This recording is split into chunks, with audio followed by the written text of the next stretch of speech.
Buenos días, doctores, ¿cómo están? Buen día, doctor. Muy buenos días. Hola, buenos días. Buen día, profe. Ya, doctor. Buenos días. Buenos días, Doc.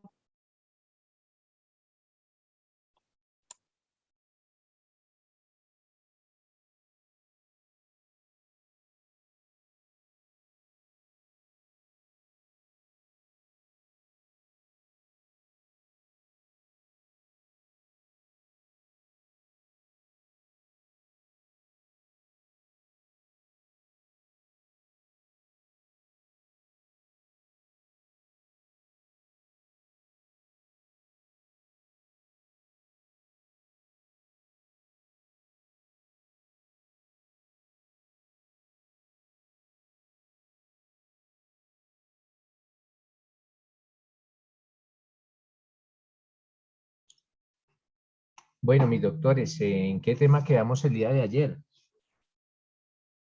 Doctor, quedamos en la pena de la tentativa y diste un ejemplo con el artículo 104.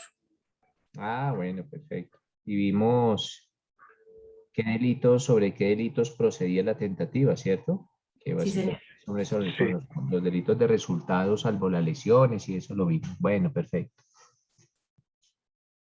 Listo, mis doctores. Entonces, el tema que vamos a ver hoy corresponde al segundo dispositivo amplificador del tipo penal.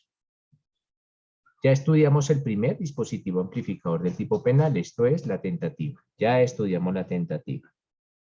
Ya sabemos cuándo un delito se comete con tentativa, ya sabemos cuál es la pena para la tentativa, ya sabemos cuáles son las clases de tentativa y ya sabemos sobre qué delitos procede la tentativa. Y ya tenemos el concepto de tentativa. O sea que ustedes ya tienen la capacidad para determinar si eventualmente un delito se comete en tentativa o no, con base en su artículo 27 del Código Penal y también con base en las explicaciones que se les ha dado con relación a ese tema. Les decía que el otro dispositivo amplificador del tipo se denomina el concurso de personas. El concurso de personas. Y cuando yo hablo de concurso de personas, mis doctores, pues estoy haciendo referencia a lo siguiente. Pues hablo de concursos es cuando varias personas intervienen en la comisión de un delito. Entonces, en el delito, varias personas intervienen. No solo una, sino varias.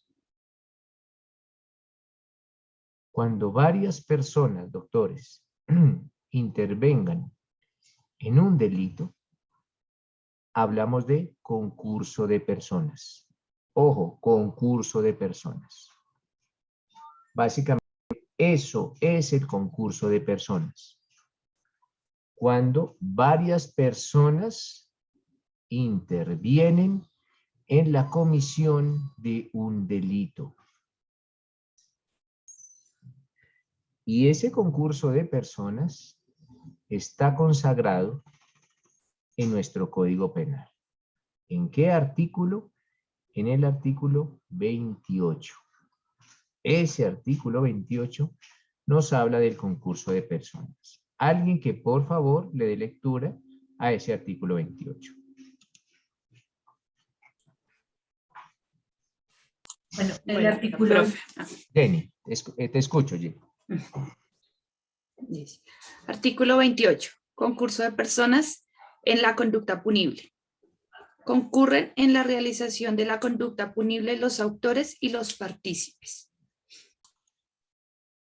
Gracias. Jenny. Básicamente, doctores, ¿qué está hablando? ¿De qué nos habla el artículo 28? Ya sabemos, ojo, ya sabemos que concurso de personas quiere decir que varias personas intervienen en el delito. Pero el 28 nos dice, esas personas o serán autoras o serán partícipes. esas varias personas que intervengan en el delito. O sea, que cuando nosotros vayamos a analizar el comportamiento de cada una de esas personas que intervienen en el delito, o son autoras o son partícipes. Si no son autoras y no son partícipes, o no son partícipes, porque se puede presentar cualquiera de las dos, o autorías, o autoras o partícipes. Si no son autoras o no son partícipes, no intervinieron en el delito. No intervinieron en el delito. Profe, no entendí esa parte, qué pena. ¿No entendiste qué parte? Donde usted dice si son autoras o Quiere decir esa parte. esto. ¿Estoy hablando con quién? ¿Con Wiltorio? Sí, señor. Préndeme la cámara siempre que vayas a hablar. Decir esto, Wiltoria, que cuando unas personas participan o intervienen, básicamente, intervienen en un delito, o intervienen como autores o intervienen como partícipes. No pueden intervenir de ninguna otra forma. Lo que pasa es que tú no sabes todavía cuándo una persona es autora y cuándo una persona es partícipe. Pero como vamos en el orden que establece el código, pues básicamente decimos que o son autoras o son partícipes. Vamos a hablar cuándo una persona es autora y cuándo una persona es partícipe. Todavía no lo sabemos, ¿vale? Todavía no Vale, hemos entrado gracias. a determinar. Lo único que por ahora, como a manera de introducción, sabemos que o serán autoras o serán partícipes. Si no son autoras o partícipes, no participaron, no intervinieron en el delito. No intervinieron en ese delito. Ahora vamos a hablar de los autores, doctor. Ya vamos a hablar de los autores, de esa primera forma en que alguien puede intervenir en un delito, como autor. Y esa forma de participar en el delito como autor, de intervenir en el delito como autor, está consagrada en el artículo 29. Esto es, el artículo 29 nos dice, mis doctores, cuando una persona que interviene en un delito es autora del delito. No partícipe, sino autora del delito. Remitámonos al artículo 29 de nuestro Código Penal. Y ese artículo 29 trae un título que se denomina autores. Quiere decir esto que el artículo 29 nos indica quiénes son autores de un delito. Por lo menos nos trata de señalar quiénes son autores de un delito, porque van a ver que pues, la mitad de lo que está allá, la mitad de lo que es autores no está consagrado allá. ¿Quién le da lectura a ese artículo 29, por favor? Yo, profe. Es un autor quien realice la conducta punible por sí mismo o utilizando a otro como un instrumento. Son coautores, ¿Son qué? coautores, disculpe. Ah, bueno. Coautores, los que mediando un acuerdo común actúan con división del trabajo criminal, atendiendo la importancia del aporte. También es autor quien actúa como miembro u órgano de representación autorizada o de hecho de una persona jurídica, de un ente colectivo sin tal atributo o de una persona natural cuya representación voluntaria se detente, si es así, profe, Sí. se detente y realiza la conducta punible, aunque los elementos especiales que fundamentan la penalidad de la figura punible respectiva no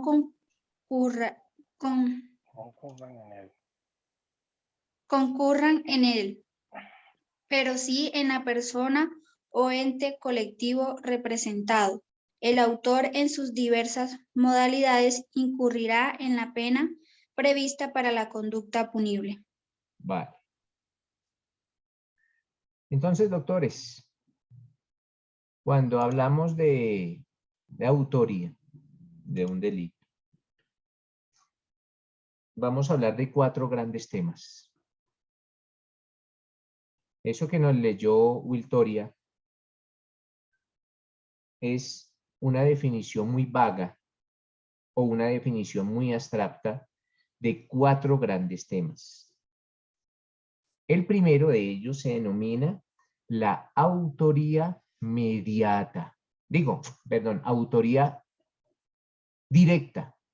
Autoría directa. Ojo, autoría directa. A esa autoría directa también se le llama autoría inmediata. Entonces, primer gran tema, autoría directa o autoría inmediata. Directa o inmediata. Primer gran tema.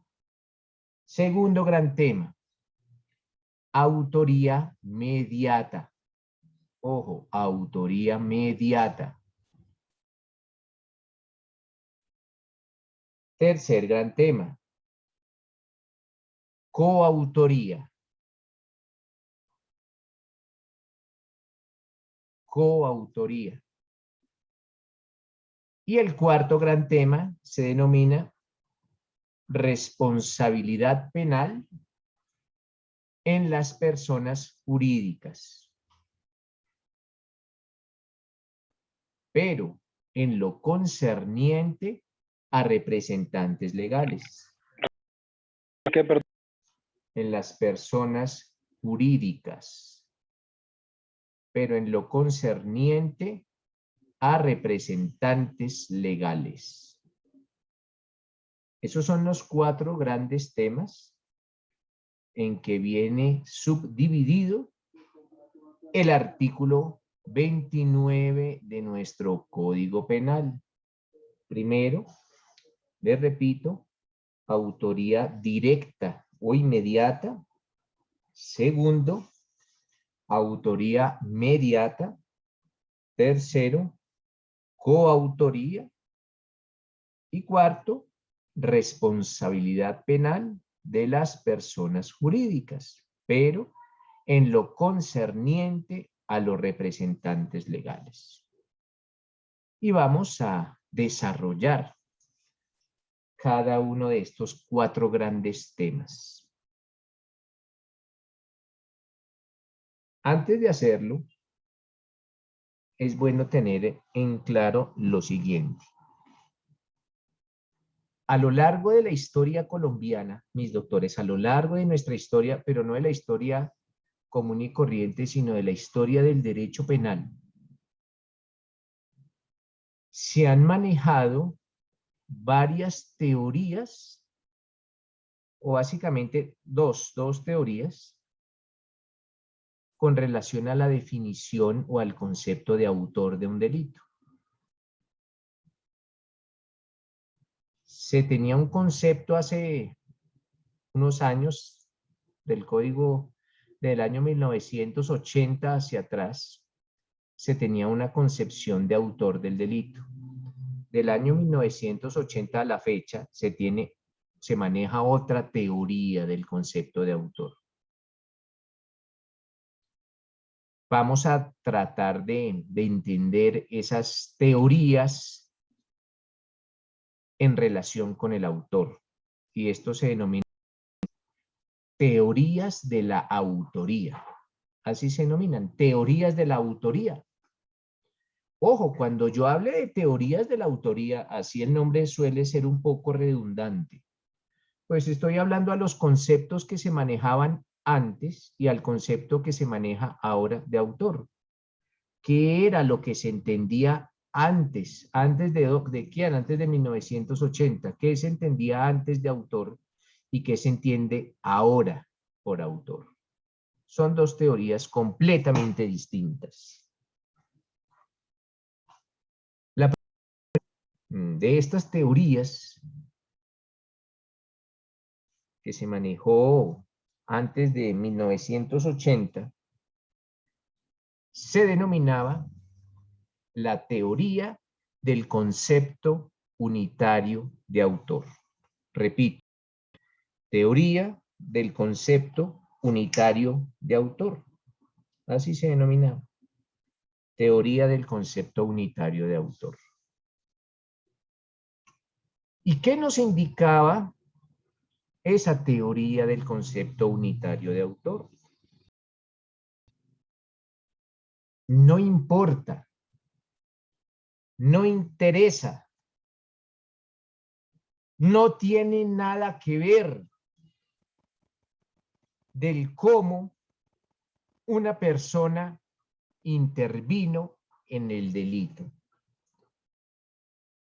Indistintamente de cómo haya intervenido esa persona en el delito, siempre será autora del delito.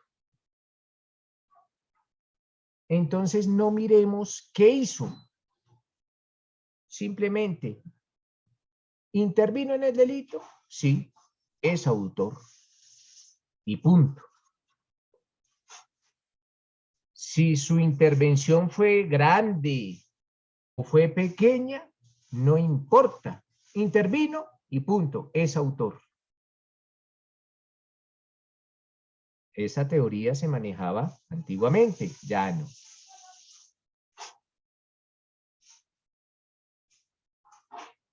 En la actualidad se maneja otra teoría. Y esa teoría se denomina la teoría del dominio del hecho. Ojo, teoría del dominio del hecho. Esta teoría del dominio del hecho no es original de nosotros. Es original del derecho penal alemán. Todo nuestro derecho penal proviene del derecho penal alemán.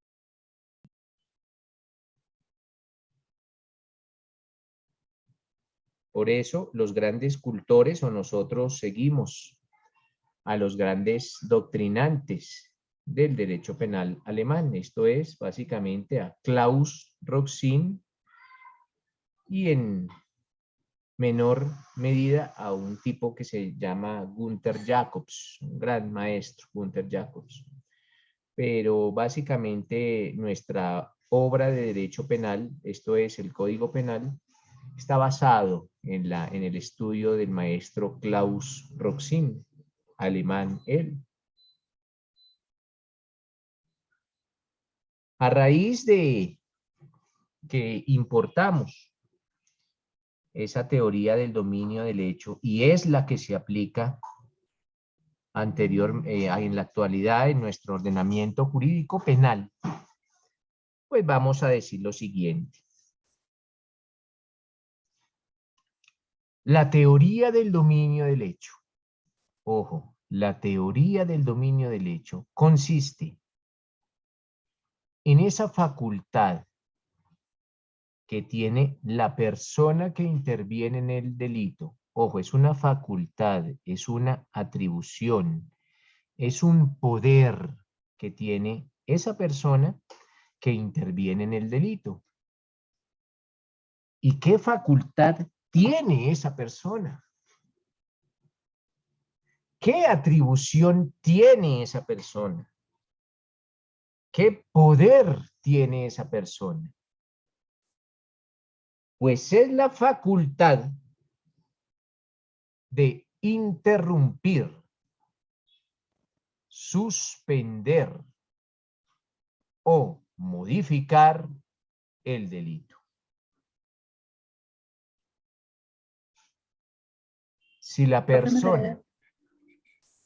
¿Cómo me dice? Profe, qué pena interrumpir y qué más. Ya ahorita yo lo repito varias veces. Es la facultad de interrumpir, suspender o modificar el delito. Yo lo voy a repetir varias veces. Si la persona que interviene en el delito tiene esa facultad, tiene esa atribución o tiene ese poder, podremos hablar que es autora del delito. Si no la tiene, no lo será. No es autora del delito. Ojo, ¿qué facultades son? Interrumpir, suspender o modificar el delito. Lo vamos a tratar de entender mejor con ejemplos. Con ejemplos. A ver, aquí aparece, a ver, alguno. Aquí aparecen un poco, ¿no?, de estudiantes que no los conozco. No tengo el honor ni la fortuna de conocerlos o de conocerlas.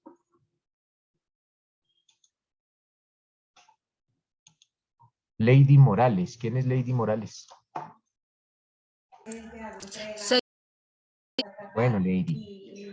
señor. Resulta, Lady, usted está estaba en clase, estaba pendiente de clase, ¿cierto? Todo el tiempo, profe. Bueno, vamos a con ver. todas las especificaciones tal cual de computador, con el que tenga su cargador, el estuche, bueno, todo lo que le hayas entregado. Lady, usted Tranquilo, búscale con calmita mientras tanto la vamos es la grabando, víctima. ¿correcto? Apágame el micrófono mientras tanto, que hay mucho sonido de fondo y ahorita lo prendes cuando me vayas a hablar. Resulta que Lady es la víctima, ojo, es la víctima de un delito. Vas a ser es la víctima. ¿De qué delito? Lady va a ser víctima del delito de violación. Violación. Entonces, primer caso. Primer caso.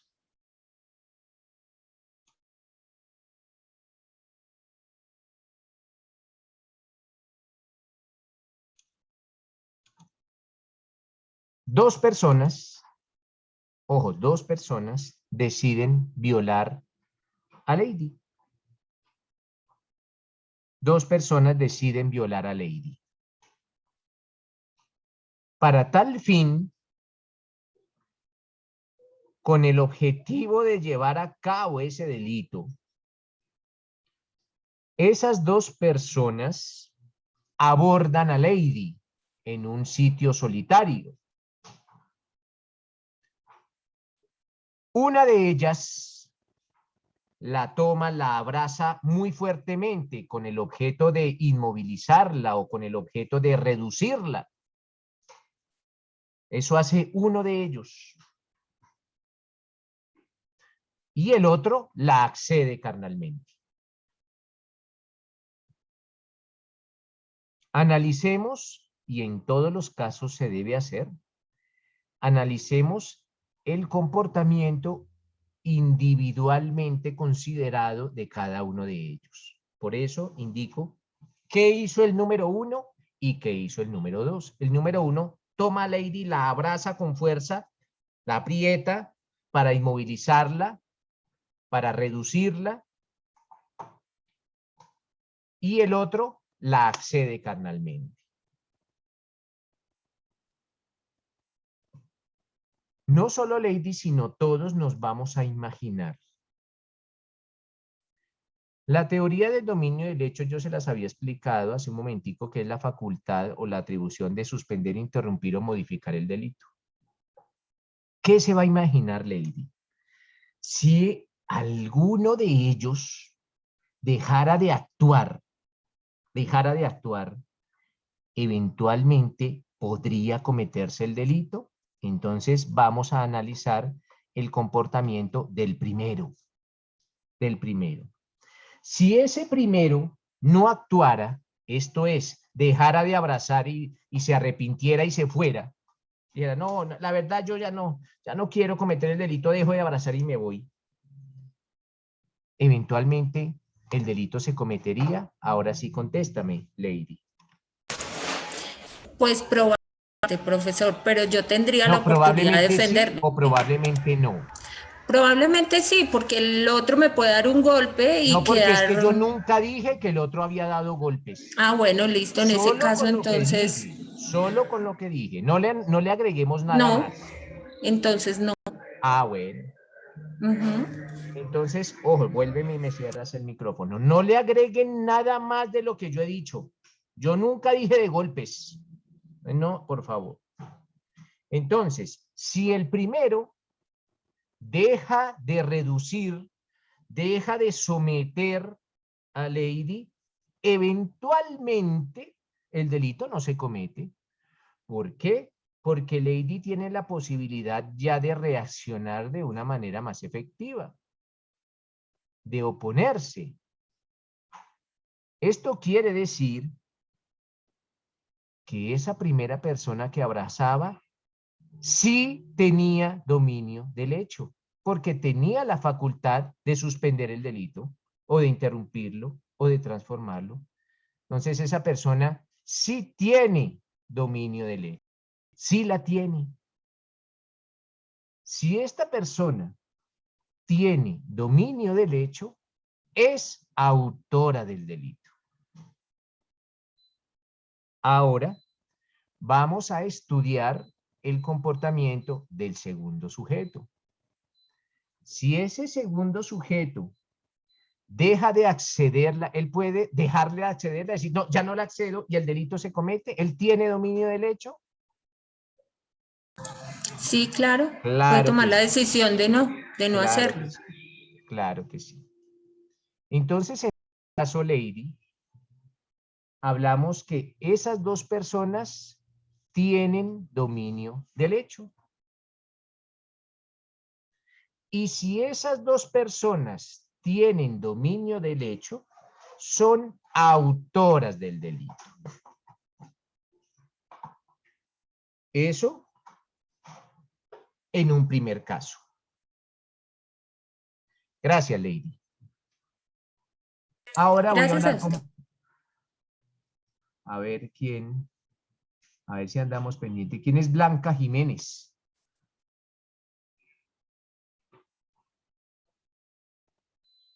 Brilla por su ausencia Blanca Jiménez. Yo, profe, es que Aparece... me está fallando el internet un poquito, dime. Ah, ya. Está bueno. Alguna dama que no le quiera, que no le falle la internet y que quiera participar aparte de Blanca. ¿Quién desea participar? Yo, profe. Victoria. ¿Quién es yo? ¿Quién es yo? Victoria. Ah, bueno. Victoria. Ok. Bueno. Usted escuchó a su compañera, ¿cierto? Sí, señor. Vale. Déjeme el micrófono prendido. Ahora, Victoria, ya su compañera no va a ser la víctima de la violación, sino usted. Entonces, ya no van a ser dos personas, sino van a ser tres personas. Ojo, tres personas. La primera sujeta a la víctima, la reduce, la inmoviliza. La segunda la accede carnalmente. Pero hay una tercera. Y esa tercera persona está vigilando a 2 cuadras. Nadie llegue a ese recinto donde la están violando. Ya determinamos, Victoria, que la primera persona tiene dominio del hecho, porque él puede, si él deja de actuar, eventualmente no se comete el delito. O él puede decir, ya, hasta aquí vamos y el delito no se comete. La segunda también, quien está accediendo. Pero analicemos el comportamiento del tercero. Si esa tercera persona, la persona que se encuentra a 2 cuadras vigilando, deja de vigilar, de todas maneras es factible que la violen. Sí, claro. Claro que sí. Quiere esto decir que esa tercera persona no tiene dominio del hecho. Ojo, no tiene dominio del hecho. Y si esa persona, esa tercera persona, no tiene dominio del hecho, Es un participio. Pues no es autora. No es autora. Por ahora vamos paso a paso. No es autora del delito. Y no es autora porque no tiene dominio del hecho.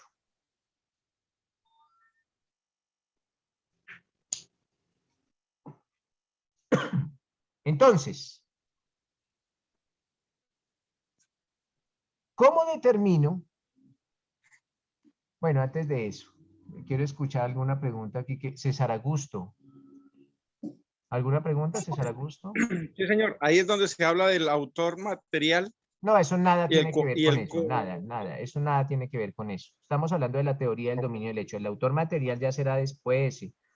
Y ojo, porque yo puse ese autor directo, yo nunca hablé de autor material. Eso, autor material se utiliza, no, pero aquí solo con las bases, aquí no, solo si la persona tiene dominio del hecho es autora del delito, solo autora. Okay.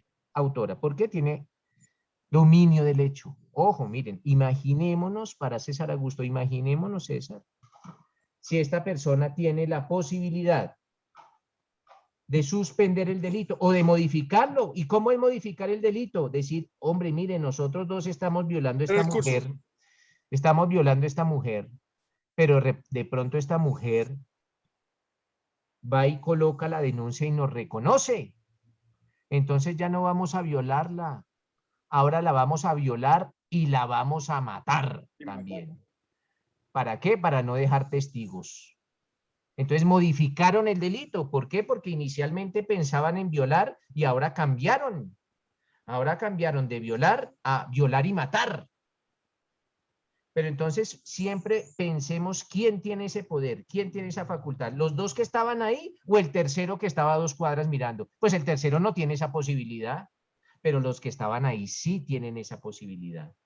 Entonces, como para tratar, los dos que estaban ahí tienen dominio del hecho, son autores del delito. Ojo, autores, solamente autores. ¿Listo, César Augusto? Solamente autores. Sí, señor, profe. Y si el tercero da aviso Por eso, y le lleva, si el le presta tercero da auxilio, aviso, de todas maneras puede entonces que sí pase tiene, la violación. tiene- Pero mire la pregunta, César. ¿El tercero puede modificar el delito? ¿Modificarlo? Decir, no, si no puede modificarlo, se tienen que cumplir las 3. No es autor. No es autor. pero le puede cambiar el curso al Pero ojo, César, acto. yo nunca dije cambiar el curso. Yo dije suspender, Por eso, pero interrumpir o modificar. suspender. Suspender, interrumpir o modificar. Si él está a 2 cuadras, pues básicamente, si avisa, pues mientras avisa y llegan, ya han violado a la mujer. Ya la han También, ¿no? violado. Sí, claro. Ok. Entonces, Esa era mi ese duda. es cada caso será, en cada caso ustedes tienen que analizar qué hizo cada quien, cuál fue, digamos, su aporte al delito, cuál fue su aporte, qué hizo él, en qué contribuyó. Y con base en ese estudio determinarán si tenía o no dominio del hecho. Si lo tenía, autores. Si no lo tenía, no son autores.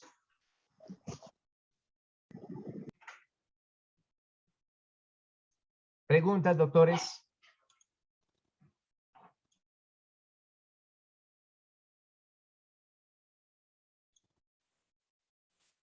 Perfecto. Entonces, siempre miremos eso. Y esa es la teoría que se aplica en Colombia, la teoría del dominio del hecho.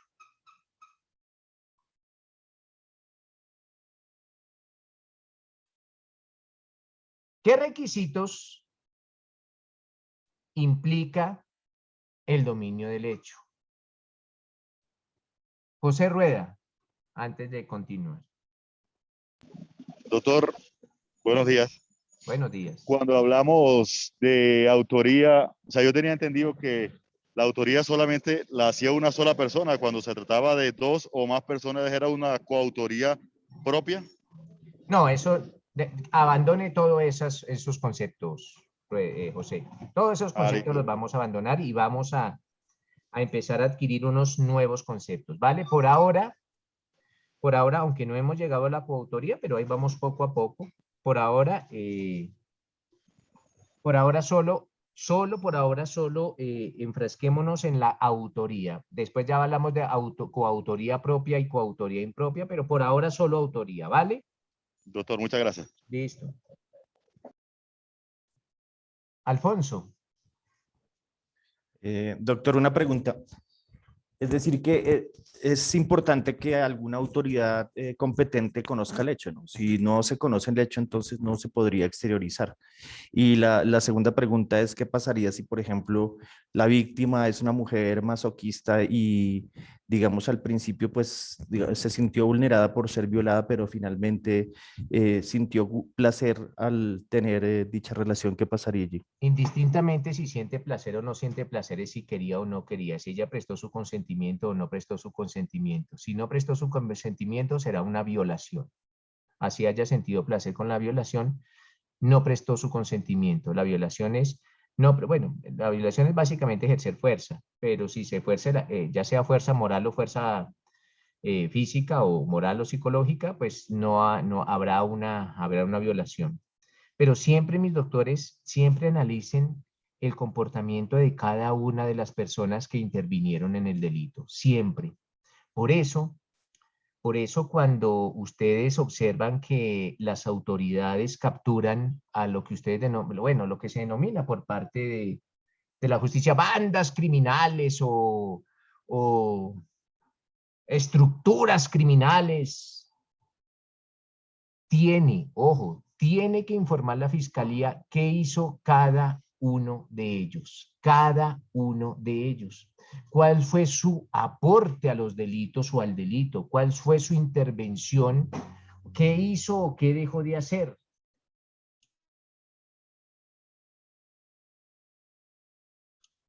¿Por qué? Porque eso determinará, doctor, si estamos ante un autor o no. Si tienen dominio del hecho, hablaremos de autor. Discúlpenme un momento, doctores.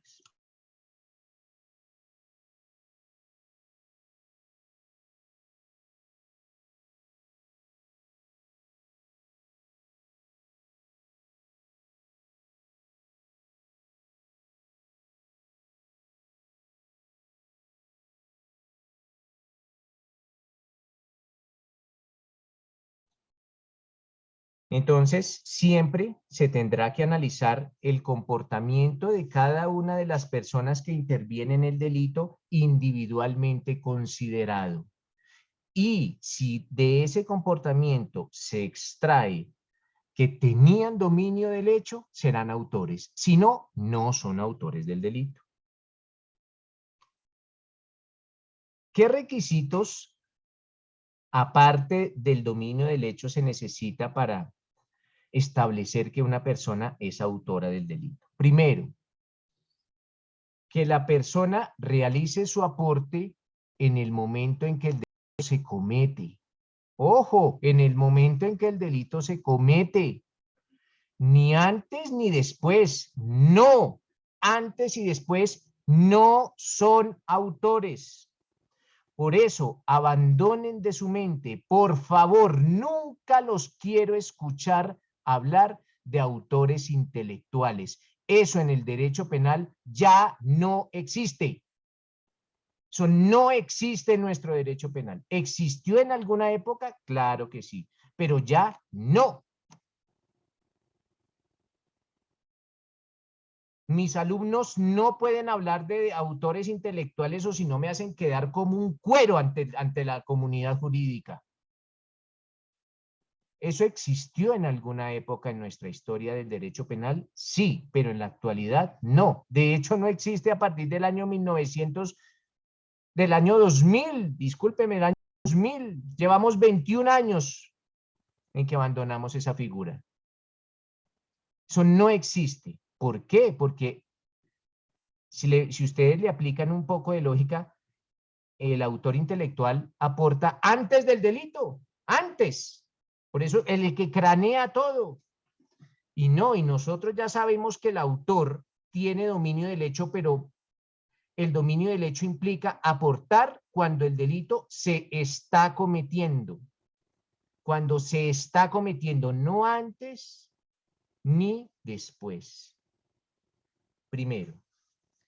Segundo, entonces, tres requisitos para que la persona sea autora. Primera, que el aporte al delito se realice cuando el delito se esté cometiendo. Eso, acorde con la doctrina y la jurisprudencia, se denomina aporte funcional del hecho. Así se llama, aporte funcional del hecho. Sino que si yo les hablo de ustedes de aporte funcional del hecho, pues ustedes quedan groguis. Funcional quiere decir cuando el delito esté funcionando, cuando el delito se esté cometiendo. Eso quiere decir aporte funcional. Entonces, para que una persona sea autora, primero, que el aporte de esa persona se presente cuando el delito se está cometiendo. Por favor, nunca antes y nunca después. Cuando se está cometiendo. Segundo requisito, que esa persona tenga dominio del hecho. Que tenga dominio del hecho. Y ya saben ustedes que el dominio del hecho es la posibilidad, la facultad o el poder de interrumpir, suspender o prolongar el delito.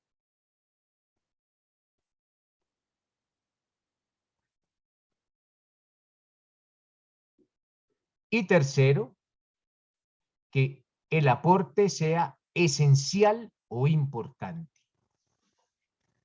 Aporte esencial o importante.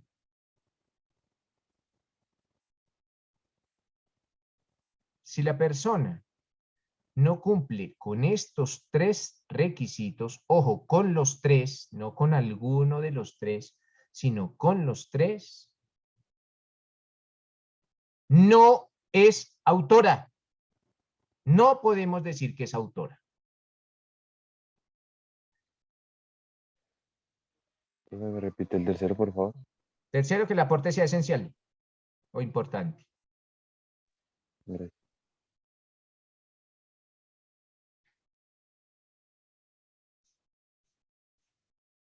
De pronto, las personas que lo deseen, no todos tener la fortuna de ser abogados penalistas. Algunos van a tener la desgracia de dedicarse al civil o al penal o al administrativo. Pero las personas que quieran ser afortunadas de ser penalistas, de hecho, a mí me gusta que sean penalistas. Ojalá todos mis alumnos fueran penalistas, por eso trato de despertarles la curiosidad por el derecho penal. Esas personas me escriben y yo les envío obras de Claude Roxin. Los libros de Claude Roxin son bastante costosos, son libros que cuestan 600, 700.000 pesos, de pronto un poquito más. Me escriben y yo los tengo digitales. Y no cometemos ningún delito porque esto es un fin pedagógico, porque se puede decir, no, el profesor que dicta derecho penal comete delitos. No, cuando son con fines pedagógicos podemos hacerlo. Cuando es con fines comerciales, no. Pero yo no les voy a cobrar absolutamente nada. Después, cuando me los encuentro, tengo la fortuna de encontrármelos, por lo menos un almuerzo para el profesor del derecho. Pero un almuerzo bueno, no es que me inviten por allá a un almuerzo corriente.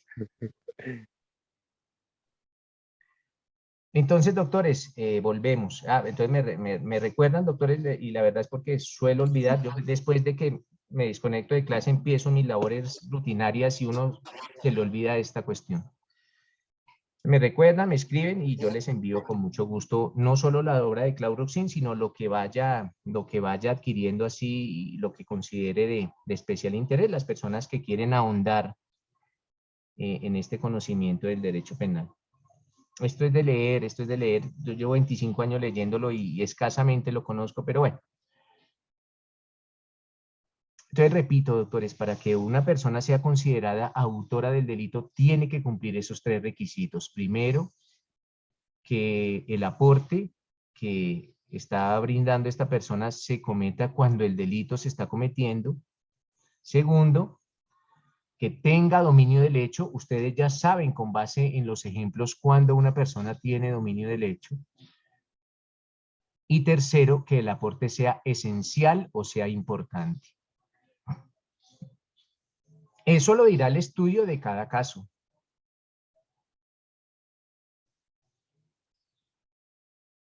Bueno, una vez ya hemos establecido cuando una persona es autora del delito. Ya sabemos cuando una persona es autora del delito. Pues ahora sí, vamos a hablar de las diferentes formas en que una persona puede ser autora del delito. Y vamos a hablar, doctores, de la autoría directa. Ojo, autoría directa.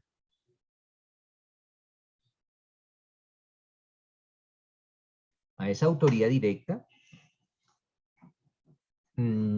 también se le denomina autoría inmediata. Ojo, inmediata.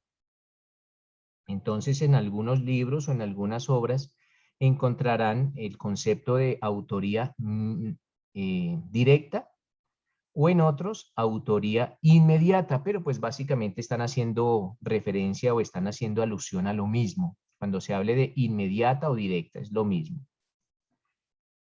Y cuando hablamos, mis doctores, de autoría directa, es esa persona que materialmente él y no otra, él o ella, llevan a cabo o llevan a feliz término ese delito. Ya sea un delito de acción o sea un delito de omisión.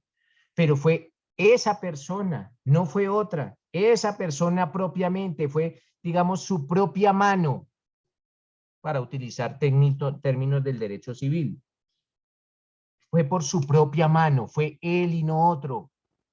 Yo quería matar y efectivamente yo maté. Yo fui y disparé, yo fui y apuñalé, yo fui y envenené, yo fui y ahorqué. Yo quería violar y yo fui y violé. Fui yo. Entonces, les digo pues que esa autoría directa es cuando esa persona materialmente lleva a cabo el delito. Pues esta autoría directa pues es muy fácil de entenderla. Es ella, esa persona. Ella, no hablo de mujer, sino ella como persona. Es ella, la persona, la que materialmente comete el delito. Ejemplos, todos los que ustedes quieran imaginarse. El ladrón del banco que fue y robó, pues es una autoría directa o autoría inmediata. Siempre y cuando, ojo, se cumplan los requisitos, ya saben, el aporte en el momento del hecho, que tenga dominio, en el momento del delito de su aporte, que tenga dominio del hecho y que su aporte sea esencial o importante. Eso no lo repito más porque ustedes ya lo saben. Existe otra forma de ser autor de un delito y se denomina la autoría mediata. Autoría mediata. A esa autoría mediata, algunos doctrinantes, cuando escuchen o lean el hombre de atrás, así se denomina, el hombre de atrás. Bueno, eso en mi época, si de pronto algún libro antiguo de derecho penal, así se denominaba, el hombre de atrás. Hoy en día se denomina la autoría mediata. Pero cuando esté hablando del hombre de atrás o de la autoría mediata, es exactamente lo mismo.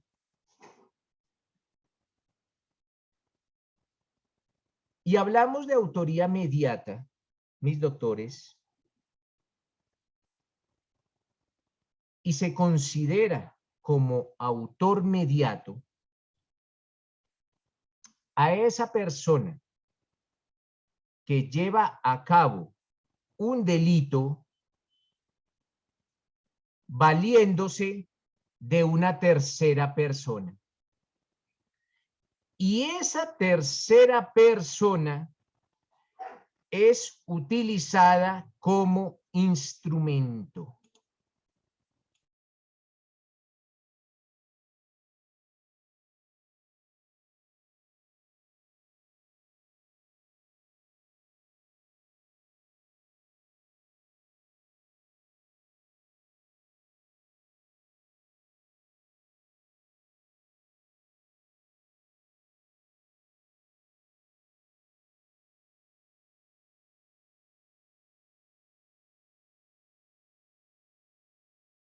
Entonces, le repito, esa tercera persona, mis doctores, es utilizada como instrumento.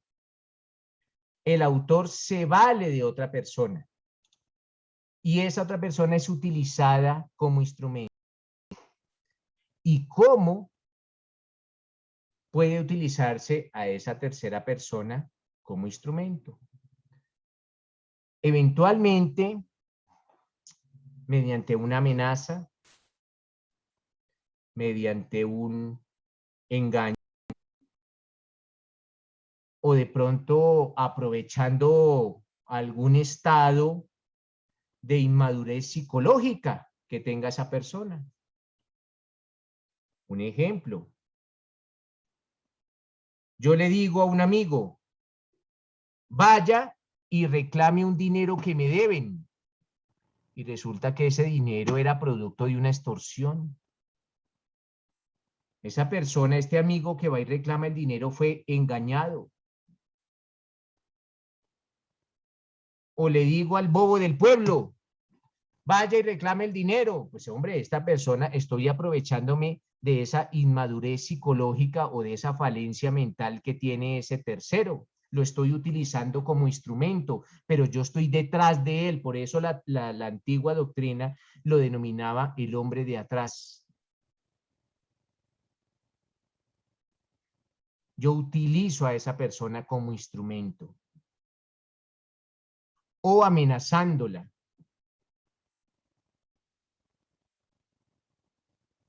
Yo tomo el teléfono, se lo paso a alguna dama y le digo, hable. Y resulta que la dama al escuchar, escucha la voz de su hijo. Y dice, mamá, me tienen amenazado, me están apuntando con un revólver en la cabeza. Haga lo que ellos quieran. Entonces yo le digo, hágame un favor, vaya y se saca un computador de una oficina. Esta mujer está actuando como instrumento mío. Pues yo la estoy amenazando. Esta mujer está obrando bajo una insuperable coacción ajena, como dicen los penalistas.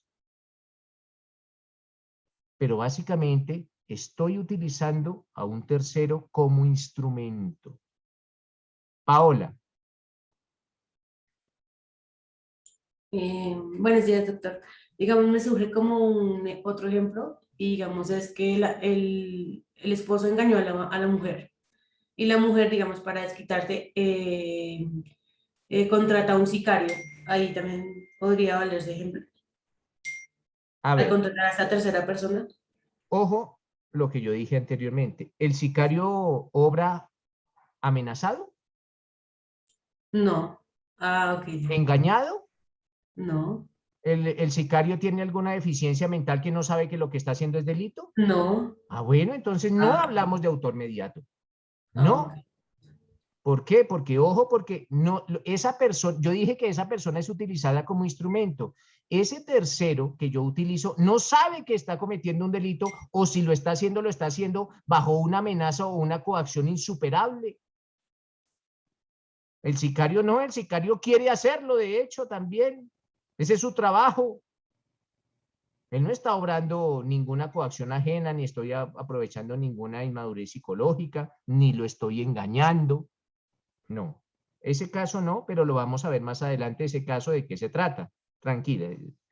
No es autor mediato, pero lo vamos a ver posteriormente de qué se trata. Vale, gracias. Listo.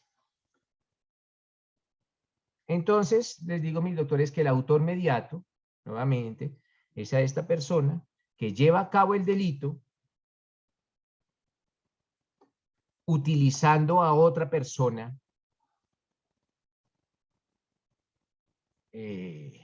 como instrumento, producto de una amenaza, de una insuperable coacción o de un engaño, o de pronto puede presentar aprovechando ese estado de inmadurez psicológica.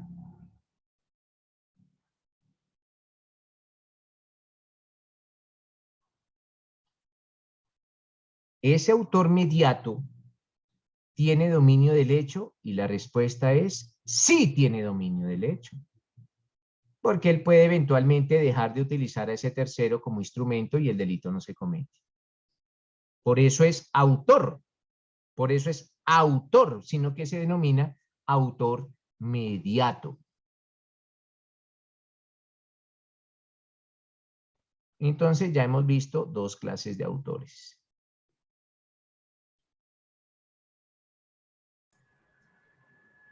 Ya ustedes conocen dos clases de autores. El autor material o el autor directo, no es autor material, sino autor directo, me confundí ahí, autor directo o autor inmediato y el autor mediato. Profe, tengo una pregunta, qué pena. Cuéntame, Karen, préndame la cámara siempre, el que esté hablando. ¿Verdad? ¿Esa tercera persona tendrá alguna pena, sí o no? Ninguna, Si se ninguna. Simplemente por eso utilicé la palabra instrumento. La instrumentalicé. Pues imagínate qué tal colocarle yo una pena a una mujer que amenacé con matarle a su hijo y esta mujer fue y mató. Hombre, pues esta mujer tenía que hacerlo. O que yo utilicé a un amigo y le dije, vaya y reclame una plata y él no sabía que era un producto de una extorsión. ¿Por qué vamos a ponerle una pena si él no sabía que estaba cometiendo un delito? Entonces, no, el instrumento no tiene pena. ¿Vale? Vale. Listo. Edward. Doctor, tengo un caso. Uh-huh. No sé si sirve para la autoría, el actor mediato. El caso que pasó en Tames hace un rato, que enviaron a un niño con un burro bomba para que lo llevara hacia la base militar. Le engañaron al niño diciendo que llevara el burro, que allá le iban a dar un mercado. El burro en el transcurso de donde lo enviaron hacia la base, pues el burro empezó a pastear y pues el niño no pudo jalar el burro y explotó. Ahí utilizaron como al niño por la inocencia para que llevara ese animal hacia Sí, claro, ese es el típico caso de autoría mediata. Utilizaron a ese niño como instrumento. Aparte de los dos burros, del burro bomba y de los burros que mandaron al niño, ¿no? Aquí hay dos burros. Pero ese es el típico caso de una autoría mediata, claro que sí. Sí, doctor, gracias. César Augusto. Profe, en el caso de que estaba hablando del autor mediato o el hombre de atrás, se da un ejemplo de que le pide el favor a alguien que vaya y reclame plata y es producto de una extorsión. En ese caso, pues las autoridades son muy estrictas y al que atrapan con eso, pues al que es capturado en flagrancia, pues es juzgado por eso. Y como no hay una prueba que lo saque de ahí, ¿de qué manera se puede probar? César, que eso no lo puedo decir porque primero que todo no tenemos el caso y tenemos que analizar las circunstancias de tiempo, modo y lugar en que sucedieron los hechos, pero claro que sí se puede probar, César Augusto. De hecho, yo he tenido infinidad de casos en los cuales se demuestra por parte del procesado que fue engañado, pero las pruebas existen. Eso ya será objeto, hombre, César Augusto, de su derecho probatorio. Para eso ustedes van a ver una materia en sexto semestre que se llama derecho probatorio, para que aprendan cómo probar. Cómo probar. En este caso yo no le puedo decir cómo probar, y de hecho si lo supiera no se lo digo, porque eso ya sería un asesoramiento y eso sí es un delito de asesoramiento. ¿Cómo probar? No, ya eso hace parte de la técnica o de la estrategia de defensa que tenga el defensor para sacar avante a su cliente. Ya eso será una estrategia. Eso es como si usted me preguntara, hombre César, ¿cómo ganamos un partido de fútbol? ¿Yo qué voy a saber? Pues toca diseñar estrategias distintas acorde con el adversario o acorde con el contendor. Entonces, acorde con el caso que tengamos y de cómo se hayan presentado esos hechos, pues miraremos a ver cuál es la estrategia que se va a seguir. ¿Vale, César? Sí, señor, gracias. Listo, perfecto.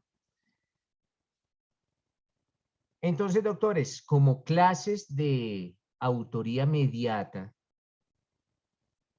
tenemos la insuperable coacción ajena, el engaño o error y la utilización de inimputables. Esas son las tres clases de autorías mediatas. Doc, qué pena, me quedé. Coacción ajena, ¿cuál más? Insuperable coacción ajena es la primera. La segunda, engaño o error. Y la tercera, mediante la utilización de inimputables. No lo vamos a ver porque de pronto me demoraría todo el resto del módulo. Pero cuando juzgaron en el Perú a Alberto Fujimori, nació para el derecho latinoamericano una nueva figura que se denomina autoría mediata en grupos organizados de poder. Ojo, autoría mediata en grupos organizados de poder. Y nació precisamente para juzgar a Alberto Fujimori porque Klaus Roxin, el que le digo, el gran maestro, fue a Perú y aconsejó la implementación de esa figura. Sin embargo, yo les voy a compartir lecturas sobre la autoría mediata en grupos organizados de poder porque es una autoría mediata muy exótica. Por ahora solo me interesa que aprendamos qué es una autoría mediata, que la persona utiliza a otro como instrumento, ya sea por coacción, ya sea por engaño, o ya sea mediante la utilización de inimputables. Lo que hacía Pablo cuando mandaba a matar policías también era autoría mediata en grupos organizados de poder, pero eso lo van a ver en las lecturas de pronto que les facilite. Eso era autoría mediata en grupos organizados de poder. Porque miren que se puede presentar una discusión o ustedes pueden pensar, y en el caso de Pablo Escobar, o en el caso de los falsos positivos, también son autorías mediatas en grupos organizados de poder. Es decir, miren, si Pablo Escobar mandaba matar a un policía, ¿será que él tenía dominio del hecho? La respuesta es no. ¿Por qué? Porque no se cumplía con el primer requisito. Esto es que el aporte se presentara cuando el delito se está cometiendo. No, él ni siquiera sabía cuándo se iba a cometer ese delito. Ni siquiera sabía, al policía lo podía matar al otro día, 8 días. Es más, él ni siquiera sabía cuál era la víctima. Entonces no podríamos hablar que esa persona era autora. ¿No?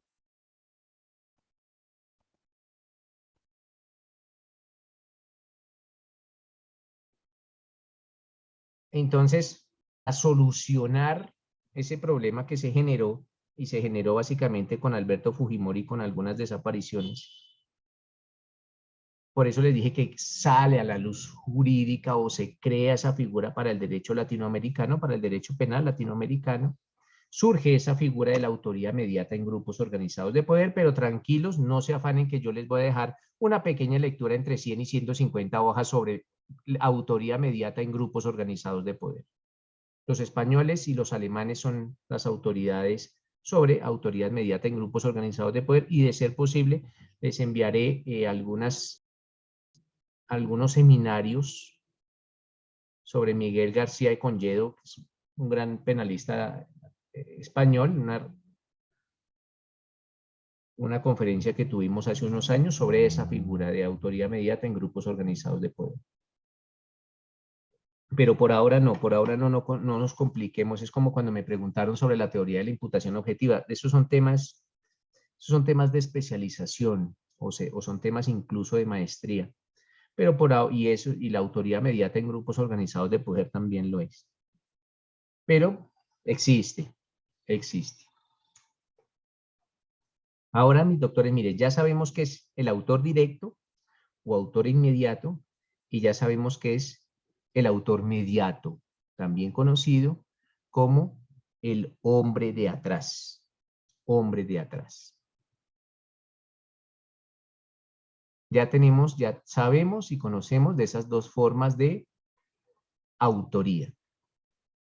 La directa y la mediata. Ahora vamos a hablar de la coautoría. Cuando hablamos de coautoría, mis doctores, ojo, cuando hablamos de coautoría, Estoy hablando que hay varios autores. Co quiere decir varios.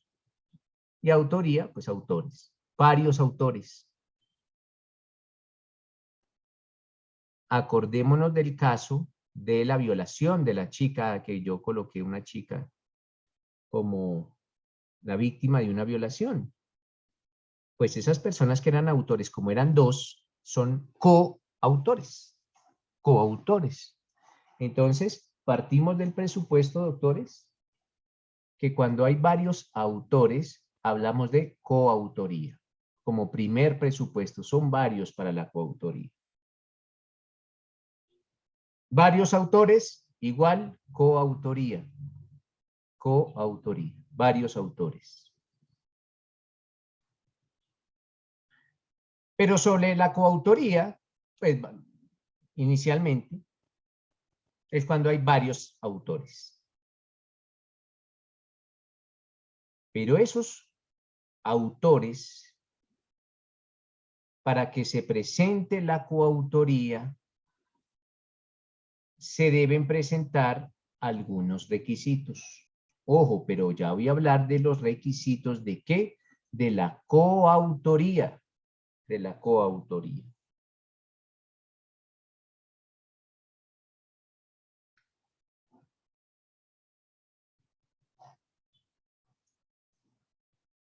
Primer requisito de la coautoría, mis doctores. Primer requisito de la coautoría. Que exista un acuerdo común. Que exista un acuerdo común. Que los coautores se hayan puesto de acuerdo. Eso quiere decir acuerdo común. Que los coautores se pusieron de acuerdo en cometer el delito. Primer gran requisito, el acuerdo común.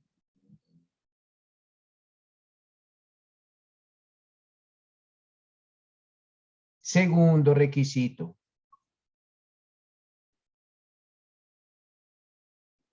Que cada uno de los coautores tenga dominio del hecho. Que tengan dominio del hecho.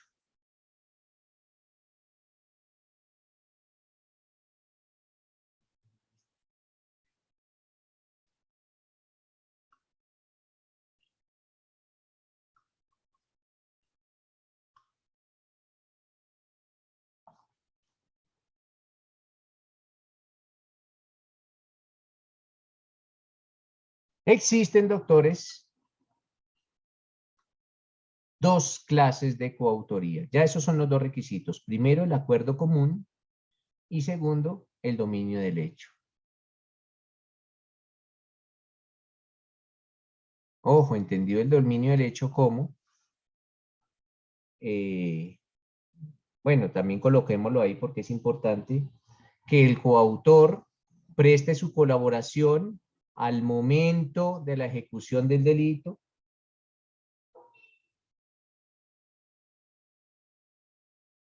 que tenga la posibilidad de interrumpir, suspender o transformar el delito, y que su aporte sea esencial o sea importante. Todos esos requisitos los debe reunir el coautor. Son los mismos requisitos para el autor, ¿cierto? Aunado adicionándole uno. ¿Cuál? El acuerdo común. Ok. Adicionándole ese. Entonces, son los mismos requisitos del autor, sí señor, pero aumentándole uno. ¿Cuál? El acuerdo común. El acuerdo común.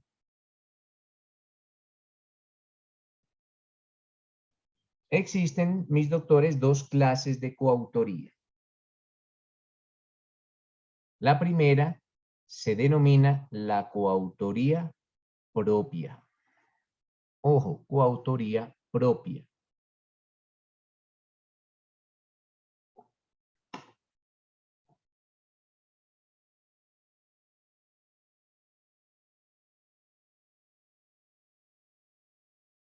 Hablamos que se presenta la coautoría propia cuando entre los coautores no existe división del trabajo criminal. No existe una distribución de funciones. No existe esa distribución de funciones ni división del trabajo criminal. Un ejemplo. Dos personas deciden matar a otra. Las dos personas toman cuchillos y apuñalan a la víctima. Aquí no hay división de trabajo criminal. Los dos hicieron lo mismo.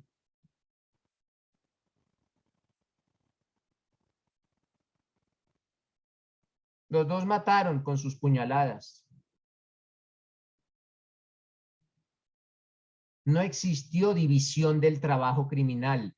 No existió una distribución de funciones. No existió.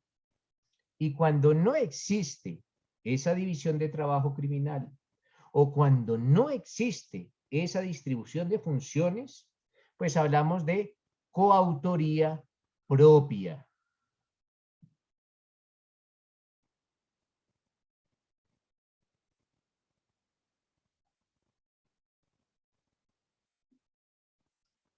Existe otra clase de coautoría que se denomina la coautoría impropia. Impropia. Ojo, coautoría impropia.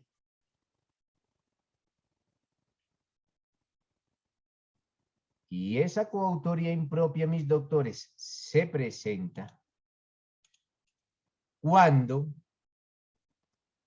existe distribución del trabajo criminal entre los coautores.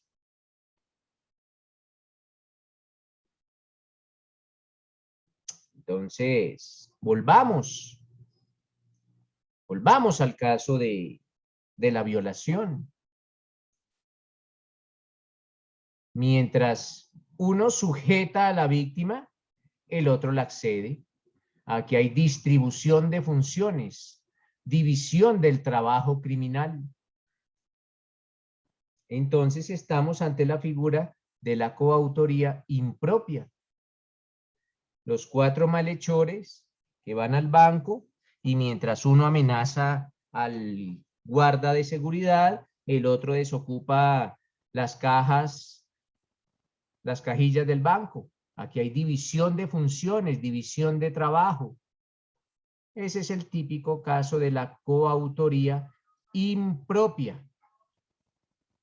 Cuando exista división del trabajo criminal, cuando exista distribución de funciones, allá se pusieron de acuerdo estos coautores y cada uno va a realizar alguna labor, pero siempre tengamos un norte, doctores, siempre un norte. ¿Y cuál es ese norte que debemos tener? Que esos coautores obraron por un acuerdo común. Esos coautores obraron o su participación se estaba cometiendo, tenían dominio del hecho y su aporte era importante. Si no, no son coautores. Siempre con ese norte. Entonces, básicamente, mis doctores, ya conocemos la autoría directa. Ya conocemos la autoría directa, la autoría mediata y la coautoría. Y las dos clases de coautoría. Y dejamos en el tintero la autoría mediata en grupos organizados de poder, que le digo que se presenta actualmente en el caso de los falsos positivos, pero nació a raíz del juzgamiento de Alberto Fujimori en el Perú. y si se juzgara, si Pablo Escobar mandara matar hoy, si todavía viviera, también se juzgaría a Pablo Escobar como autor mediato en grupos organizados de poder, porque cuando hablo de grupos organizados de poder no hago distinción que sean grupos lícitos o grupos ilícitos, simplemente son grupos organizados de poder, y los grupos organizados de poder pueden tener un origen lícito, esto es, un origen estatal, o un origen ilícito.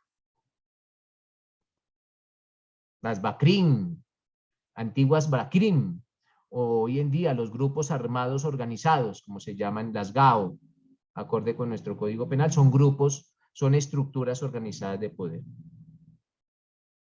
Y sé que son grupos, y se determinan como grupos organizados de poder porque tienen cadena de mando y ejercen poder y mando y autonomía sobre territorio. Por eso es que, por ejemplo, allá en el Catatumbo existen grupos organizados de poder que ejercen mando sobre determinado territorio y tienen estructuras de mando.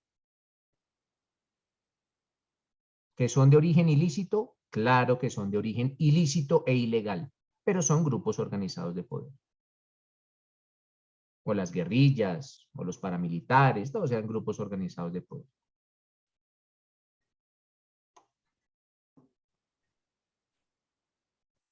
Entonces ya, ojo, llevamos 3. Autoría directa, autoría mediata y coautoría.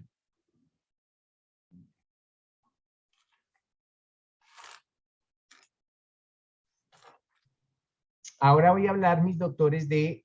bueno, ya sabemos que la coautoría se divide en coautoría propia y coautoría impropia. Por último, ese artículo 29 nos habla de la responsabilidad jurídico-penal de las personas jurídicas. Y básicamente hablamos de lo siguiente. Cuando una persona jurídica cometa un delito, responderá penalmente su representante legal. Todavía no, aunque hay voces, todavía por ahí hay proyectos y circulan a veces proyectos de ley en los que se quiere darle alguna responsabilidad penal a las personas jurídicas, pero por ahora no. Por ahora solo los representantes legales de las personas jurídicas responderán ante la ley penal. Ojo, ante la ley penal.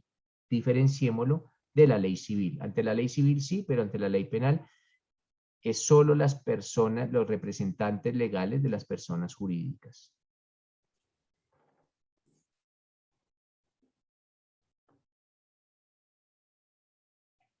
Pilar. Profesor, muy buen día. Buenos días, Pilar, ¿cómo está? Profesor, esta pregunta yo se la había hecho al doctor con respecto a los administradores de propiedad horizontal, aunque yo le dije, aunque se trata de civil, ellos tienen unas responsabilidades penales cuando cometen, y la pregunta mía era que si en el Código Penal estaba contemplado esto. Esa era la pregunta que yo le hice esa vez, profesor. Y ahí está en el 29 en la última parte, pero responderá es las personas jurídicas. Entonces, por ejemplo, si Coca-Cola envenenó, bueno, eso sería redundar, pero si se demuestra que Coca-Cola envenenó, pues quien va a la cárcel es Coca-Cola, el representante legal de Coca-Cola. Él es el que va a la cárcel si se demuestra lógicamente que envenenó.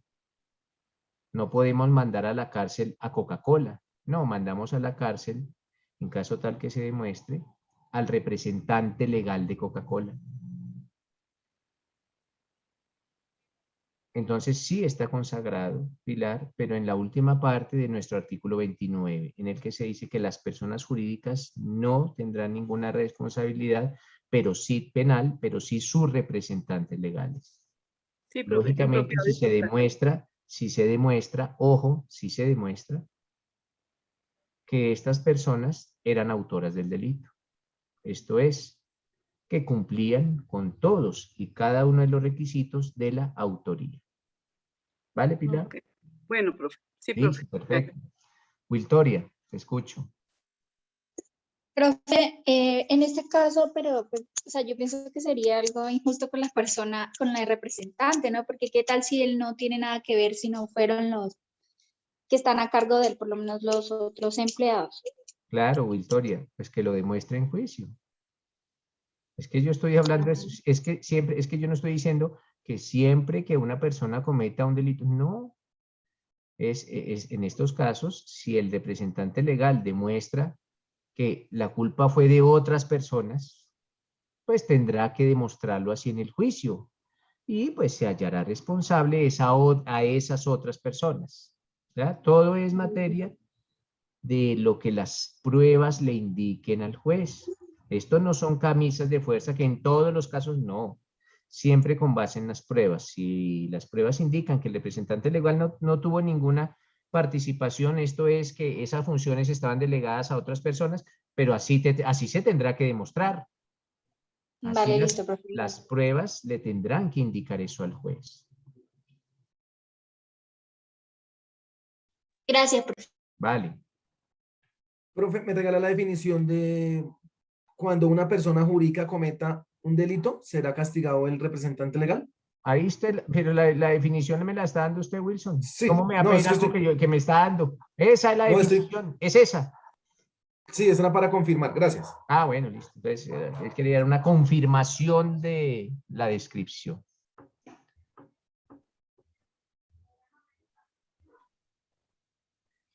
Ojo con el tema de los coautores, de los autores mediatos. Ojo con ese tema. Sumamente importante. Ahora vamos a hablar, doctores, de la otra forma en que se puede intervenir en un delito, que se denominan los partícipes.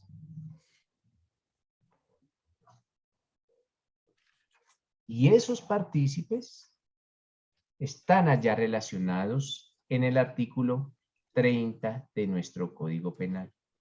Esto es, el 30 nos habla de los partícipes. Discúlpenme en un momento, por favor, doctores.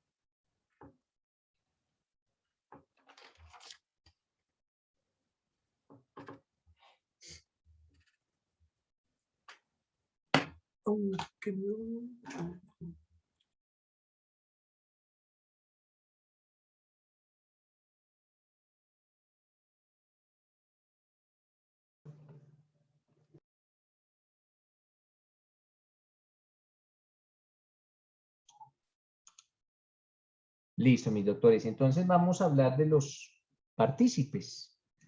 Ah, bueno, antes de eso, veo aquí que está conectado con una pregunta de Alfonso. Cuénteme, Alfonso. No, es que digamos en el caso de Coca-Cola me surge la siguiente duda. ¿En el derecho penal existe la figura de crímenes ambientales? Sí, claro que sí. Hay un capítulo en nuestro Código Penal, Alfonso, sobre crímenes contra el medio ambiente. Claro que sí. De hecho, esas han sido de las últimas modificaciones que se le han realizado a nuestro Código Penal. Una de ellas tiene que ver con los crímenes ambientales, la otra con los crímenes contra los animales y ahorita última ya la reglamentación de la cadena perpetua. Pero sí existen, claro que sí. Entonces, les digo que la otra forma, ya cuando una persona no es autora, ya sea autora directa o mediata o coautora, la otra forma en que puede participar en el delito o puede intervenir básicamente se denomina los partícipes o se denomina la participación. Así se denomina la participación. Y esa participación, doctores, está consagrada allá en nuestro artículo 30. Alguien, por favor, que le dé lectura a ese artículo 30. No, profe. Bueno, voy a escuchar a Camila Suárez González. Bueno, profe. Artículo 30. Partícipes. Son partícipes el determinador y el cómplice. Ah, bueno. Sigue. Quien determine a otro realizar la conducta antijurídica incurrirá en la pena prevista, para la infracción. Quien contribuya a la realización de la conducta antijurídica o preste una ayuda posterior por concierto previo o concomitante a la misma, incurrirá en la pena prevista para la correspondiente infracción disminuida de una sexta parte de la mitad. No, ¿cómo? ¿De una sexta parte qué? Una sexta parte a la mitad. Ah, a la mitad, no de la mitad, a la mitad. Sigo. Al interveniente que no ha tenido las calidades especiales exigidas ¿Al interviniente en el tipo penal, qué? Al interviniente que no teniendo las calidades especiales exigidas en el tipo penal concurra en su realización, se le rebajará la pena en una cuarta parte. Listo.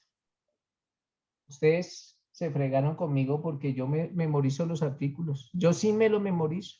Entonces sé cómo dicen los artículos. Pero no les aconsejo que se los memoricen porque a veces los abogados que se los memoricen uno cree que saben mucho y al final lo que saben, lo que tienen es buena memoria. Eso nomás, tienen buena memoria. Pero yo de tanto que los he leído ya termino por memorizarlos. Planteemos lo siguiente, mis estimados doctores. Una persona puede intervenir en un delito o como autor o como partícipe. Pero la primera parte de ese artículo 30 que nos acaba de leer Camila, dice que los partícipes son dos.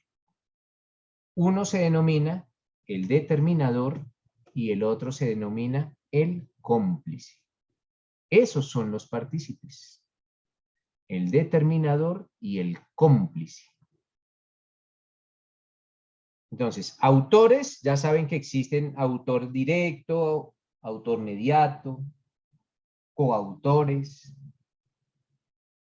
Pero cuando hablemos de los partícipes, solo vamos a hablar o del determinador o del cómplice.